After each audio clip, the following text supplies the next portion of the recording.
Les podcasts du Figaro.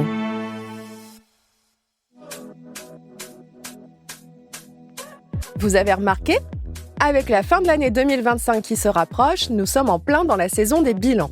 Que ça soit Spotify, la SNCF, Strava, PlayStation ou YouTube, les services en ligne adorent vous partager un bilan chiffré de votre activité sur ces applications. Les chansons les plus écoutées, votre créateur favori, le nombre de kilomètres parcourus, etc. Mais il y a un autre type de bilan qui en dit beaucoup sur nous, non pas en tant que personne, mais sur nous en tant que société. J'ai envie de vous parler aujourd'hui des mots de l'année, ce marronnier des dictionnaires anglais et américains. Que ça soit Oxford, Collins ou Webster, chacun élit le terme qui lui semble être le plus emblématique de l'année écoulée. Et pour 2025, je peux vous dire que la sélection est vraiment très tech. Ce sont en effet les termes rage bait, parasocial et slop qui ont été élus. Mais ça veut dire quoi ? Allez, venez, je vous explique tout en 5 minutes.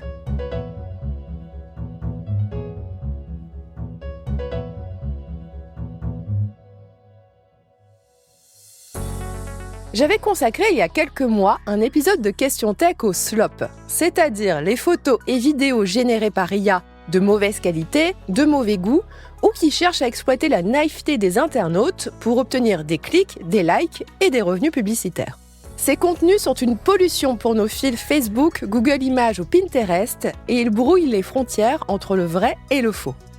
Je vous rappelle au passage que slop en anglais, ça désigne la bouillie industrielle donnée aux cochons. Et cette bouillie, elle est désormais déversée directement sur nos cerveaux. Si vous voulez en savoir plus sur le slop, je vous conseille de rattraper cet épisode de Question Tech, mais juste après celui-ci. Car on va désormais s'intéresser à un autre terme, le rage bait, ou catalyseur de colère, que je définirai grossièrement comme un contenu sur Internet dont le seul but est de vous mettre en rage ou de vous indigner. Des rage bait, on en croise partout sur les réseaux sociaux. C'est le cousin encore plus maléfique du clickbait, soit les contenus putaclic qui titillent votre curiosité et vous donnent une envie irrépressible de cliquer sur une vidéo ou sur un article pour en savoir plus. Le rage bait, lui, il va jouer sur vos émotions négatives pour vous choquer, vous indigner, vous énerver et vous donner envie de 1. Lire ou consulter le contenu en vous disant « mais c'est pas possible, c'est scandaleux ». 2. De commenter le contenu et de le repartager à vos proches. Revoyons la séquence au ralenti. Que s'est-il passé ? Votre attention a été attirée par ce contenu et vous avez agi dessus. Vous avez donc fait monter l'engagement du compte à l'origine de l'article, de la vidéo ou du tweet, et donc sa visibilité et au final, ses revenus. Mais comme le souligne le dictionnaire Oxford, le fait que le terme rage bait existe signifie que nous sommes conscients de ces manipulations pour attirer notre attention. L'autre terme que j'aimerais définir rapidement est celui de parasocial, ou plus précisément les relations parasociales. C'est un phénomène ancien et répandu et qui ressurgit aujourd'hui autour des créateurs de contenu, des influenceurs et de certaines stars. En gros, ces vedettes entretiennent une forte complicité avec leurs fans, en les appelant « mes chéris, mes amours, je vous adore, sans vous je ne serais rien, vous m'apportez la force », etc., etc. Et en partageant certains aspects de leur vie privée. C'est l'un des traits de Taylor Swift, qui partage les grands moments de sa vie amoureuse et intime dans ses chansons et a annoncé ses fiançailles sur Instagram comme une bonne copine. Le problème, c'est que certains fans considèrent ces stars comme leurs amis, alors que la star ne les connaît pas.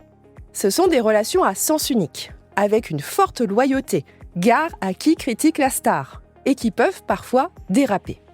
Certains influenceurs se plaignent de fans sans gêne, qui se montrent extrêmement familiers, voire même tactiles avec eux quand ils les rencontrent dans la vraie vie.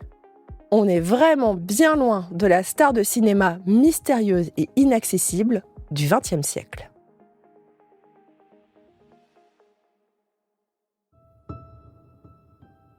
Merci d'avoir écouté Question Tech. Je suis Chloé Voitier, journaliste au Figaro Économie. Si cet épisode vous a plu, n'hésitez pas à le partager autour de vous et abonnez-vous au podcast Question Tech pour ne pas rater nos prochaines publications. Vous pouvez retrouver Question Tech sur le site du Figaro, sur Figaro Radio, mais aussi sur Spotify, Deezer, Apple Podcasts ou YouTube. Et n'oubliez pas, dans la tech, il n'y a pas de questions bêtes. À bientôt.